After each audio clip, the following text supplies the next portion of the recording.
Kemudian, ketika Lu Yun baru mengetahui bahwa para wanita Gu ini menggunakan cinta Gu untuk membawa orang luar ke Xinjiang Selatan untuk mati, pikiran pertamanya adalah dia tidak ingin membiarkan Xiao Qin kembali untuk mengenali kerabatnya.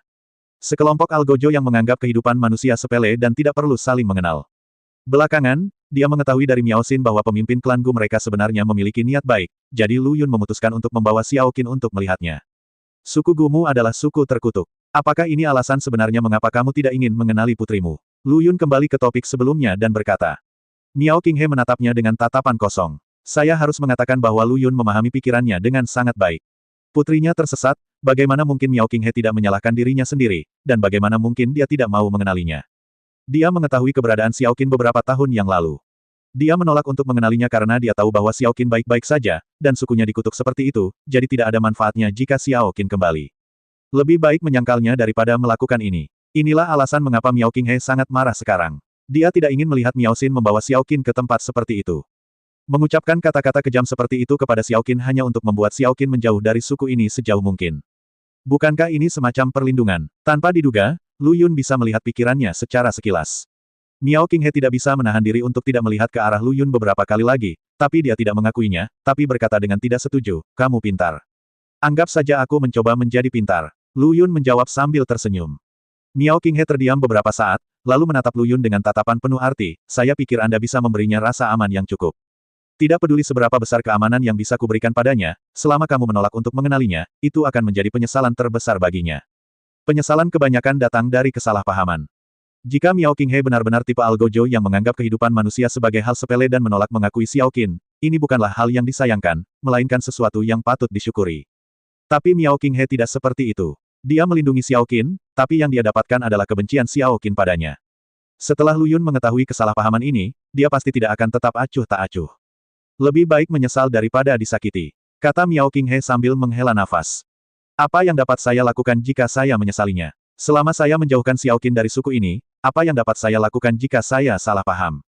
Jika dia dibiarkan tinggal, saya tidak tahu apa konsekuensinya. Lu Yun berkata, kamu akan melakukan ini hanya karena kutukan. Tentu saja karena kutukannya. Miao Qinghe tampak getir. Mereka belum menyelidiki penyebab kutukan tersebut, dan ini adalah bagian yang paling mengerikan. Pemimpin Miao, jangan salahkan aku karena terlalu banyak bicara. Pernahkah kamu meragukan pria misterius yang memberimu ramuan itu? Mungkinkah kutukan ini ada hubungannya dengan dia? Ekspresi Miao Qinghe memadat. Awalnya dia tidak mau mendiskusikan masalah yang melibatkan tabu klan Gu dengan orang luar seperti Lu Yun, tapi setelah percakapan sebelumnya, Miao Qinghe sudah melonggarkan kewaspadaannya. Bagaimana mungkin kamu tidak meragukannya? Kutukan aneh jatuh, dan beberapa bulan kemudian, pria misterius itu mengirimkan pil, yang dapat melawan kutukan tersebut dalam jangka pendek.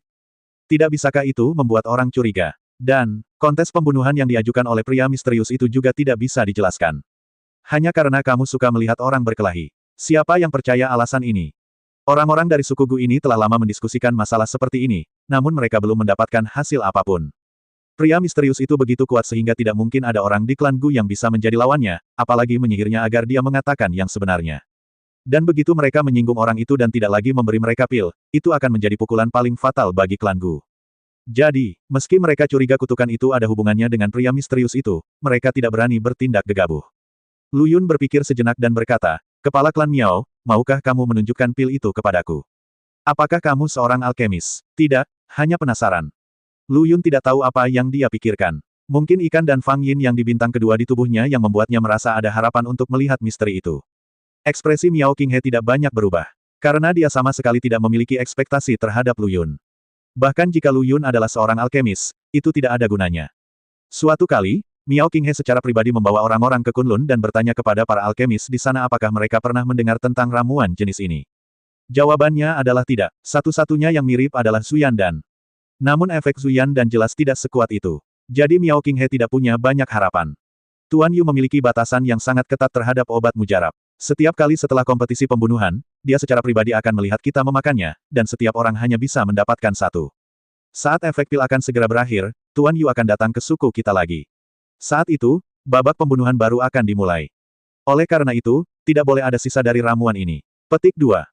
Miao Qinghe berkata dengan ekspresi serius. Tuan Yu yang dia bicarakan tentu saja adalah pria misterius yang mengirimkan ramuan itu. Lu Yun merasa sedikit menyesal ketika dia melihat bahwa dia tidak bisa memberikan pil tambahan. Sepertinya dia hanya bisa menemukan kesempatan untuk menghadapi Tuan Yu itu. Miao Qinghe sepertinya telah membaca pikirannya, wajahnya tiba-tiba menjadi dingin, dan dia berkata, Raja Tianzhen, ini adalah masalah internal klan Gu kami tidak membutuhkan Anda sebagai orang luar untuk ikut campur dalam urusan kami sendiri. Petik 2. Dia berhenti. Dia melanjutkan dengan nada dingin, jangan terlibat dalam kompetisi pembunuhan ini. Kamu akan membawa Xiao Qin pergi nanti. Aku akan menemukan cara untuk membantu Miao Xin lolos begitu saja. Ini adalah tugas yang ditetapkan oleh ketiga tetua. Sebelum kompetisi pembunuhan dimulai, para wanita Gu yang dikirim harus membawa kembali setidaknya satu orang luar. Miao Xin membawa kembali Lu Yun dan Xiao Qin kali ini. Miao Qinghe tidak mungkin menyaksikan mereka berdua mati. Jadi Lu Yun diminta membawa pergi Xiao Qin. Begitu kedua orang itu pergi, itu berarti Miao Xin belum menyelesaikan tugasnya dan pasti akan dihukum oleh ketiga tetua. Miao Qinghe hanya bisa mencoba yang terbaik untuk membantu Miao Xin lolos dari kejahatan tersebut. Tanda tanya, Miao Qinghe ingin Lu Yun membawa Xiao Qin pergi dan tidak pernah datang ke tempat terkutuk ini lagi. Lu Yun tersenyum dan menggelengkan kepalanya dan berkata, tidak apa-apa. Aku sudah berjanji pada Bibi Miao bahwa aku akan melampiaskan amarahnya atas namanya selama kompetisi pembunuhan ini, jadi aku tidak bisa pergi dulu. Anda, Miao Qinghe mengerutkan kening dan memandang Lu Yun dengan tidak masuk akal. Anda sudah menjelaskannya dengan jelas, dan Anda masih berpikir untuk marah. Bodoh. Lu Yun mengetahui kegelisahan di hatinya dan menjelaskan, jangan khawatir, Ketua Miao, saya tidak akan bertindak gegabah. Saya hanya akan berpartisipasi dalam apa yang disebut kompetisi pembunuhan seperti biasa. Bahkan jika dia benar-benar ingin bertarung dengan tuannya, Lu Yun tidak akan terlalu ingin melakukannya. Meskipun Lu Yun sangat yakin dengan kekuatannya sendiri, dia tidak dapat menjamin bahwa itu akan sangat mudah. Jika dia mengambil tindakan di klan Gu, dia takut orang-orang di sini akan terpengaruh. Jadi dia tidak bisa main-main. Mendengar ini, Miao Qinghe mengerutkan kening lebih dalam dan berkata, apa yang normal? Kompetisi pembunuhan seperti ini pada awalnya tidak normal.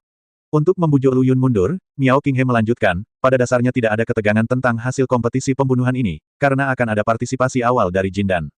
Miao Ying membawa kembali seorang master yang berada di tahap awal ramuan emas.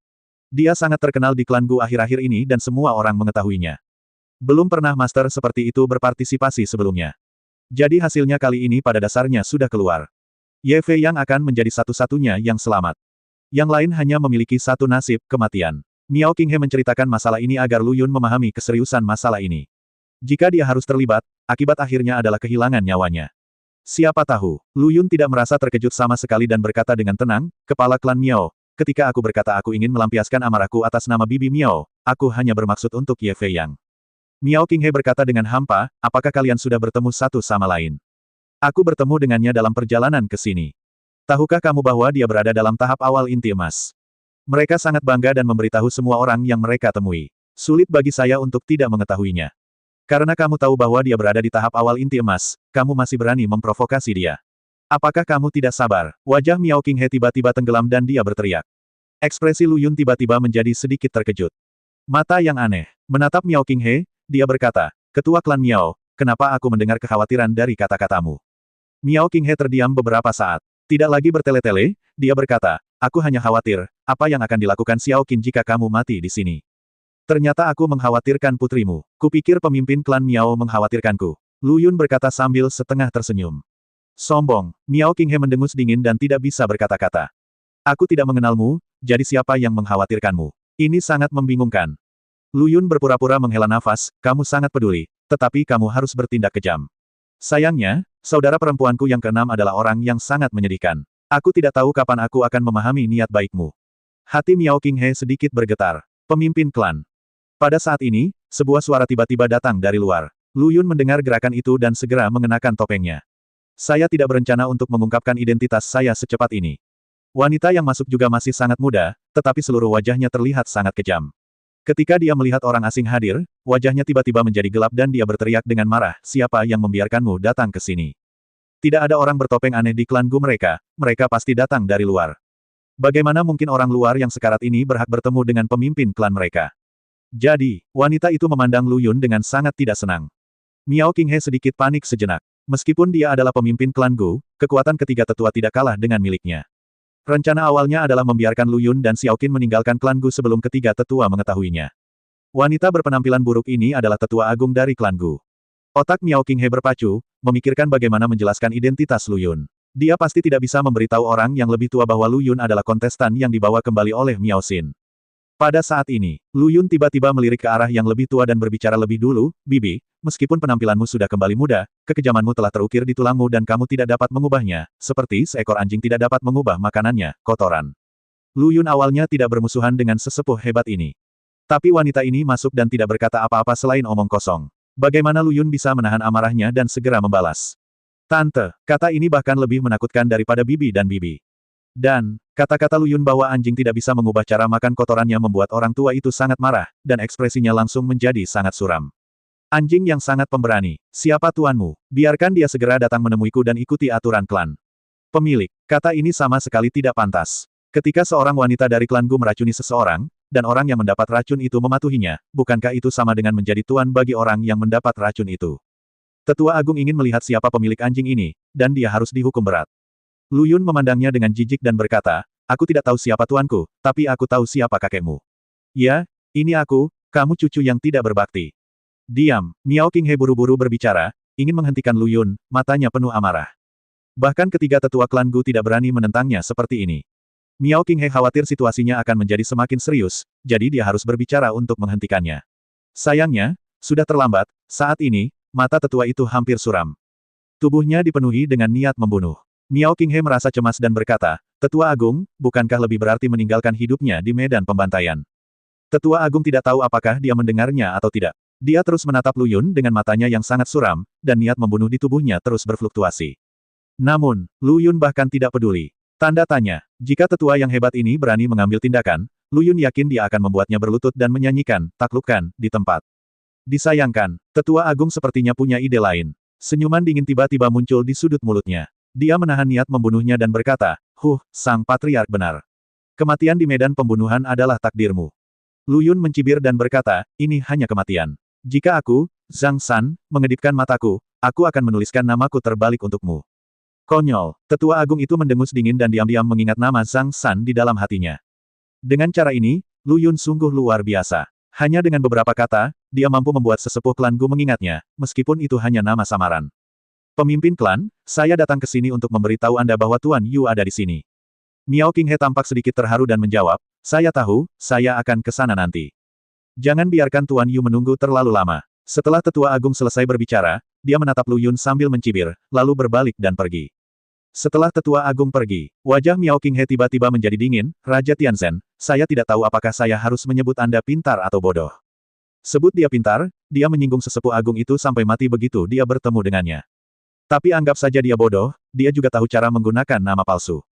Zhang San, aku masih punya Li Si. Lu Yun benar-benar ingin memberitahu Miao Qinghe, jangan meremehkan Zhang San, pergilah ke Kunlun dan cari tahu sendiri siapa fanatiku Zhang San.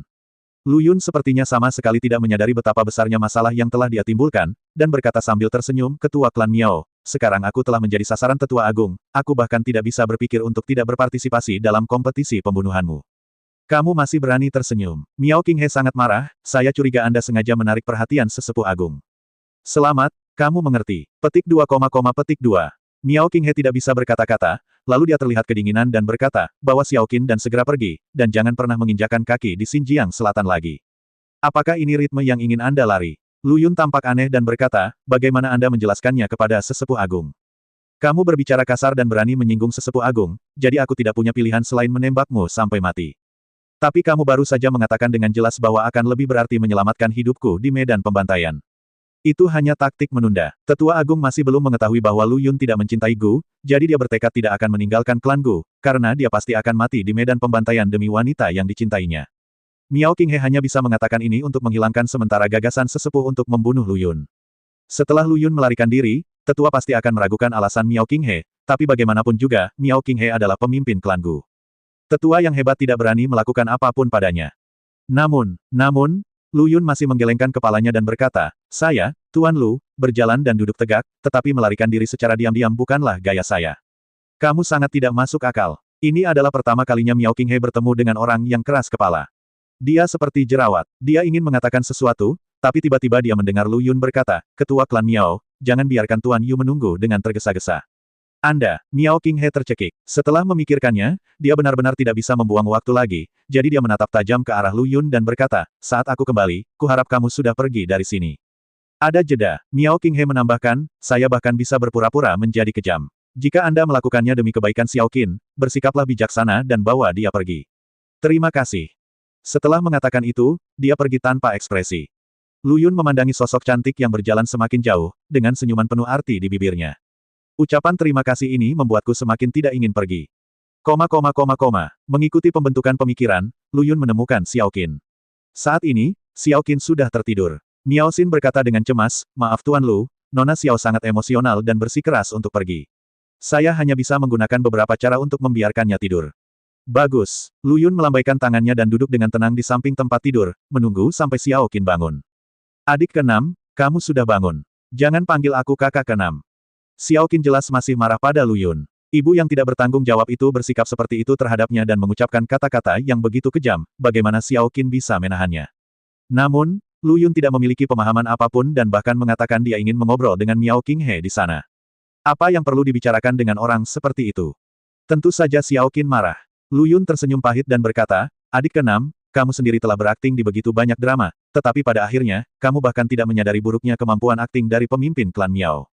Bahkan Lu Yun tahu bahwa Miao Qinghe sedang berakting. Xiao Qin, yang belajar akting, pasti bisa menceritakannya dalam keadaan normal. Hanya karena pihak berwenang terobsesi. Dia sangat bersemangat saat itu sehingga dia tidak melihat sesuatu yang aneh. Apa artinya? Setelah mendengar kata-kata Lu Yun, Xiao Qin jelas tertegun sejenak, akting apa? Kamu bilang dia sedang berakting. Lu Yun mengangguk, adik keenam, pikirkan kembali baik-baik. Tidakkah menurutmu aneh jika ekspresi pemimpin klan Miao berubah saat itu? Ketika Xiao Qin baru saja melepas topengnya, hal pertama yang muncul di mata Miao Qinghe adalah keterkejutan, diikuti oleh kegembiraan. Bahkan lengannya tanpa sadar terentang sedikit, seolah ingin melangkah maju dan memeluk Xiao Qin. Ini semua adalah reaksi naluriah. Ini adalah tindakan bawah sadar dan keadaan nyata. Keadaan ini hanya berlangsung sebentar, dan wajah Miao Qinghe segera menjadi gelap, menjadi sangat marah, dan mengucapkan kata-kata kejam dan memilukan itu kepada Xiao Qin. Ini adalah reaksi kedua Miao Qinghe. Reaksi pertama adalah yang paling nyata, dan reaksi kedua kemungkinan besar hanya rekayasa. Terutama bila terdapat perbedaan besar antara reaksi kedua dan reaksi pertama, pada dasarnya Anda dapat yakin bahwa pihak lain sedang bertindak. Bagaimana mungkin Xiao Qin tidak mengerti? Saat ini, Miao Xin juga berkata, "Saya hanya bertanya-tanya mengapa pemimpin klan begitu aneh hari ini. Biasanya, pemimpin klan sangat banyak bicara dan jarang marah seperti hari ini." Xiao Qin berpikir keras. Waktu yang lama, Xiao Qin mengangkat kepalanya dan bertanya, "Xiao Lu Yun, apa yang harus kita lakukan sekarang?" Xiao Qin bukanlah orang yang tidak masuk akal, dia juga tidak bodoh. Dia tidak naif seperti salah satu saudara perempuan Lu Yun. Dia dengan cepat menemukan kuncinya. Dalam perjalanan ke Xinjiang Selatan, dia mengetahui tentang situasi umum suku Gu dari Miao Xin. Termasuk kutukan. Jadi ketika dia tahu bahwa kekejaman Miao Qinghe dilakukan, dia segera menebak bahwa ibunya memiliki niat baik. "Kamu tinggal di sini bersama Bibi Miao selama 2 hari ke depan. Jangan tunjukkan wajahmu dan jangan pergi menemui ibu kita. Aku akan menemukan cara untuk menyelesaikannya." Miao Qinghe dengan sengaja mencoba mengusir Lu Yun. Jika dia tahu bahwa Lu Yun benar-benar menceritakan pikirannya pada Xiao Qin, dia mungkin akan berpikir untuk memotong Lu Yun menjadi beberapa bagian dengan 1000 pisau. Tidak berperasaan adalah menghindari pikiran yang hilang. Sekarang setelah Lu Yun mengatakan ini, bagaimana Xiao Qin bisa pergi begitu saja? Ini adalah suku yang telah dikutuk. Jika ingin menyelesaikannya sepenuhnya, Anda harus mencari tahu apa kutukan itu. Satu-satunya terobosan saat ini adalah orang dewasa. Jawabannya hanya dapat ditemukan dari dia. "Saya percaya kamu." Xiao Qin mengangguk, tapi segera wajahnya menjadi sedikit merah dan dia meludah dengan lembut, "Siapa yang berbicara dengan ibumu? Tak tahu malu." Cepat atau lambat, Lu Yun memandang Xiao Qin dengan hati-hati. Dia tidak kalah cantik dari saudara perempuannya, dan temperamennya murni serta menarik. Tidak berlebihan untuk mengatakan bahwa dia adalah yang terbaik. Bagaimanapun, sepertinya di antara semua saudara perempuanku, hanya saudara perempuan keenam ini yang pikirannya tidak jelas, bukan? Berbeda dengan beberapa orang lain yang sempat mengutarakan sikapnya, beberapa di antaranya hampir matang. Lu Yun bukanlah seorang bajingan, hanya seorang dermawan. Nyata, bukan bajingan sama sekali. Bajingan itu akan membunuh seluruh keluarga. Apakah kamu sudah cukup melihat? Ditatap secara langsung oleh Lu Yun, wajah cantik Xiao Qin menjadi lebih panas, dan dia memberinya ekspresi cemburu. Tidak cukup, Lu Yun berkata sambil tersenyum, matanya tidak pernah lepas dari tubuh Xiao Qin, memperlakukan orang di sebelahnya sebagai bukan apa-apa. "Hah, ternyata ada orang lain di sampingmu." Miao Xin memutar matanya tanpa berkata-kata dan berkata, Oke, anggap saja aku, Bibi Miao, sebagai orang mati." Dia tidak lagi melawan, dan dengan tegas membawa panji, Bibi Miao. "Xiao Lu Yun, setelah masalah ini diselesaikan, ketika kamu kembali, bisakah kamu mengajariku cara berlatih?" Xiao Qin berkata dengan serius. Dia tidak memiliki banyak perasaan tentang kultivasi sebelumnya. Tetapi setelah datang ke Xinjiang Selatan kali ini, Xiao Qin menemukan bahwa dia tidak dapat membantu sama sekali. Dalam analisis terakhir, itu karena dia hanyalah orang biasa dan belum pernah melangkah ke ambang batas kultivasi. Jika Anda menjadi seorang kultivator, mungkin Anda bisa sedikit membantu bukan? Bahkan jika Anda tidak dapat membantu, akan lebih mudah bagi Anda untuk berpartisipasi, jika tidak, Anda akan seperti sekarang, dengan bodohnya menunggu Xiao Luyun membantu Anda menyelesaikan masalah. Luyun mendapatkan apa yang dia minta, dan berkata dengan wajah bahagia, aku sudah lama menunggumu mengatakan ini. Saudari keenam ini juga harus mengalami pendampingan budidaya. Saya tidak tahu apakah dia akan memiliki gaya nafsu murni atau gaya saudara perempuan kerajaan dalam keadaan itu. Sangat menyenangkan hanya dengan memikirkannya. Xiao Qin sepertinya telah menembus pikiran memutarbalikkan Luyun dalam sekejap, dan mengutuk, jangan pikirkan itu. Tidak bisakah kamu memikirkannya? Tidak, Xiao Qin bersifat kategoris. Namun di luar dugaan, sikapnya semakin membangkitkan semangat juang Luyun. Wanita adalah harimau. Namun Luyun, mengetahui bahwa ada harimau di pegunungan, memilih pergi ke pegunungan harimau. Bahkan suster Luoqi yang paling berapi-api pun hampir jatuh ke bawah celanaku, apalagi kamu. Luyun sangat percaya diri. Kali ini, Miao Xin menuangkan baskom berisi air dingin ke atasnya, saya menasihati kalian berdua untuk tidak terlalu optimis. Kutukan itu tidak mudah untuk dipecahkan. Jika semudah itu, mengapa klan Gu mereka dikendalikan oleh tuan itu selama 5 tahun terakhir? Luyun menggelengkan kepalanya dan berkata, Bibi Miao, kamu tidak boleh kecewa begitu. Terobosan jelas ada di tubuh tuannya, tetapi kamu tidak memiliki keberanian untuk menanyakan jawabannya. Itu mudah untuk dikatakan, tapi bukan kamu yang menerima kutukan itu. Miao Xin memutar matanya ke arah Luyun. Bukannya tidak ada yang menanyakannya sejak awal, tapi akibatnya, Tuan Yu dengan mudah membunuh orang itu seketika. Pada saat itulah semua orang mengetahui kekuatan Guru Yu. Periode ramuan emas telah selesai. Siapa yang berani memprovokasiku lagi? Dan karena kejadian itu, Tuan Yu sangat marah dan mengancam bahwa lain kali, dia tidak akan memberikan pil kepada klan Gu dan akan membiarkan mereka mengurus diri mereka sendiri. Tentu saja mereka tidak berani bertindak gegabah. Luyun dapat berdiri dan berbicara tanpa rasa sakit di punggungnya. Miao Xin berpikir sejenak dan merasa bahwa dia harus membuat kata-katanya lebih jelas dan berkata, Tuan Lu, saya sangat berterima kasih karena Anda bersedia membantu saya melampiaskan amarah saya di medan pembunuhan, tetapi kekuatan Tuan Yu adalah emas tahap inti kesempurnaan. Yu Qian jangan macam-macam dengannya.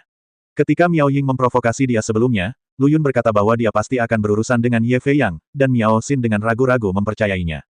Ye Fei Yang berada di tahap awal tahap inti emas. Miao Xin mempercayai Luyun, itu sudah keterlaluan. Adapun pernyataan Luyun bahwa ia ingin mencari terobosan dari Tuan Yu, ini bukan lagi soal percaya atau tidak, melainkan soal sensasionalisme. Miao Xin hanya merasakan ketakutan di hatinya. Saya takut Luyun akan membuat kekacauan. Ini terkait dengan hidup dan mati klan Gu mereka. Melihat wajah khawatir Miao Xin, Luyun bersumpah, saya pasti tidak akan melakukan apapun yang saya tidak yakin, jadi bersabarlah. Miao Xin menatap Luyun dengan curiga. Semakin Anda meyakinkan saya, semakin saya merasa panik. Tempat lain, Miao Ying sedang bersumpah. Tetua Agung berkata dengan ekspresi serius, jika sumpah menjadi tidak sah, Anda harus tahu konsekuensinya, bukan? Apakah Anda sudah mengambil keputusan? Wajah Miao Ying menjadi pucat pada awalnya, dan dia menoleh untuk melihat ke arah Ye Fei Yang. Melihat Ye Fei Yang mengangguk dengan percaya diri ke arahnya, dia mengertakkan gigi dan berkata, Elder, saya telah membuat keputusan. Fei Yang tidak akan mengecewakan saya.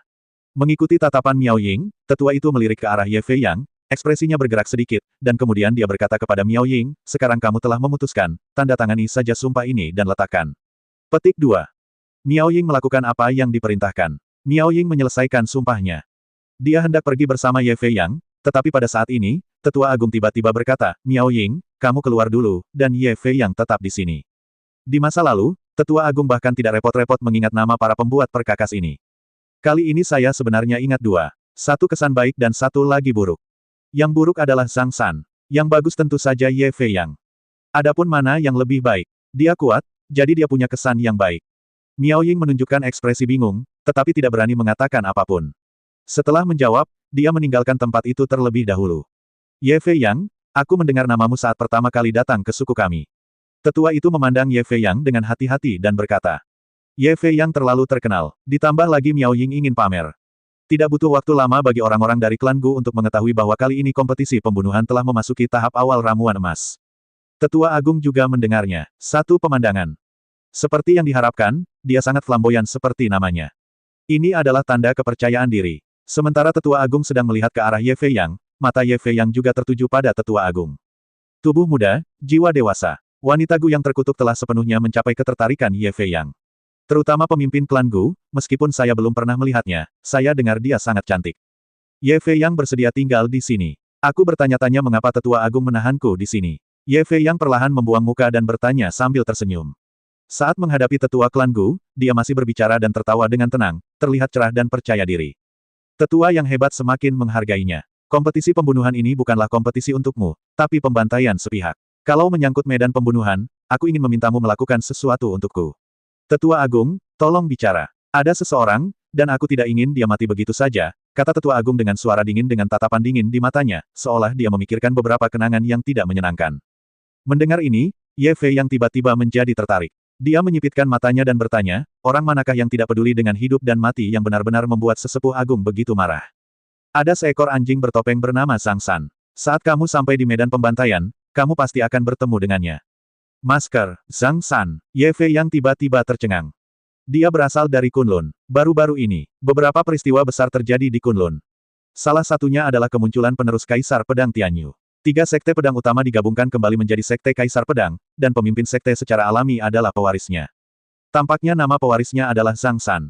Dia awalnya adalah anggota geng fanatik dan juga memakai topeng. Belum lama ini, Ye Fei yang baru saja bertemu Lu Yun, dan keduanya belum berkomunikasi apapun. Saat itu, dia tidak merasa aneh saat melihat Lu Yun memakai topeng. Saat ini, beberapa orang hanya ingin menjadi unik. Namun, pada saat ini, ketika Tetua Agung mengucapkan nama Zhang San dan kata topeng secara bersamaan, Ye Fei yang langsung teringat pada sosok menakutkan di Kunlun. Apa yang salah? Melihat dia tertegun, Tetua Agung itu bertanya dengan bingung. Ye Fei yang kembali sadar, sedikit mengendurkan keningnya, dan berkata sambil tersenyum, bukan apa-apa. Jika saatnya tiba, saya akan menikam Zhang San dengan 108 luka dengan pedang, dan perlahan menyiksanya sampai mati. Dijamin akan memuaskan Penatua Agung. Ye Fei yang berpikir itu bukan suatu kebetulan. Sekte Kaisar Pedang dibangun kembali, dan pendukung sekte baru San pasti sangat sibuk. Nama Zhang San sangat umum sehingga bukan hal yang aneh jika ada puluhan ribu orang dengan nama yang sama. Dan, orang macam apa Zhang San itu? Bagaimana dia bisa jatuh ke dalam mantra cinta Miao Xin? Jadi Ye Fei yang dengan cepat mengambil keputusan dalam pikirannya bahwa Zhang San dan Zhang San dari Kunlun ini jelas bukan orang yang sama. Penatua Agung mengangguk penuh penghargaan dan berkata, saya yakin Anda bisa melakukannya. Bolehkah saya memberanikan diri untuk bertanya, bagaimana Zhang San menyinggung sesepuh agung? Hanya ada 2 pria bertopeng yang Ye Fei yang lihat sejauh ini, keduanya dibawa kembali oleh Miao Xin. Zhang San pasti salah satunya. Tapi sudah berapa lama mereka berada di sini? Dalam waktu sesingkat itu, Ye Fei yang tidak dapat memahami bagaimana Zhang San menyinggung sesepuh agung. Wajah tetua agung itu menjadi gelap dan dia berkata, wanita jalang itu mulutnya kotor. Penatua yang hebat tidak menjelaskan secara rinci. Respon diafragma. Ye Fei yang tidak bertanya lagi dan berkata sambil tersenyum, saya mengerti. Jika waktunya tiba, akan ada satu langkah lagi untuk memotong lidahnya. Kata-kata ini hanya berbicara ke hati sesepuh agung. Tatapannya pada Ye Fei yang bukan hanya kekaguman, tetapi juga memiliki arti yang aneh. Dia juga telah menjadi janda selama bertahun-tahun. Ye Fei yang tampaknya menyadarinya, tetapi tidak menunjukkannya. Sebaliknya, dia berkata sebelum pergi, tetua, saya pikir kita dapat memiliki topik yang lebih umum di masa depan. Saya suka mengobrol dengan wanita cantik menawan seperti Anda. Mendengarkan, hal ini diucapkan dengan sangat tulus. Dia jelas cantik menawan, bibi macam apa yang dia katakan itu manusia. Anjing menggonggong. Tetua agung itu segera merasa gembira. Melihat Ye Fei yang keluar, Miao Ying segera melangkah maju dan bertanya, Fei Yang, apa yang dikatakan tetua agung itu padamu? Izinkan saya memberi pelajaran kepada pria bertopeng tentang medan pembunuhan. Anda juga harus menantikan untuk melihat adegan itu. Maksudmu 2 orang yang dibawa kembali oleh Miao Xin. Ketika berbicara tentang pria bertopeng, Miao Ying langsung mengerti, dan matanya berbinar karena kegembiraan. Tentu saja dia sangat menantikan untuk melihat Miao Xin mengempis. Tidak perlu khawatir mengapa tetua agung meminta Ye Fei Yang melakukan ini. Ye Fei Yang mengangkat kepalanya dengan percaya diri dan berkata, apakah itu 1 atau 2, tidak ada bedanya bagiku. Tidak masalah siapa pria bertopeng Zhang San itu, karena Ye Fei Yang memutuskan untuk menyiksa keduanya bersama-sama. Bagaimanapun, mengingat kekuatannya, itu mudah. Ketika saatnya tiba, hal itu tidak hanya akan memuaskan tetua agung, tetapi juga memenangkan hati Miao Ying, jadi mengapa tidak melakukannya. Miao Ying memeluk lengan Ye Fei Yang dengan penuh kasih sayang dan berkata, sayangku, kamu luar biasa. Sikap seperti apa yang harus aku gunakan untuk menghadiahimu nanti? Berdiri di atas kepalamu.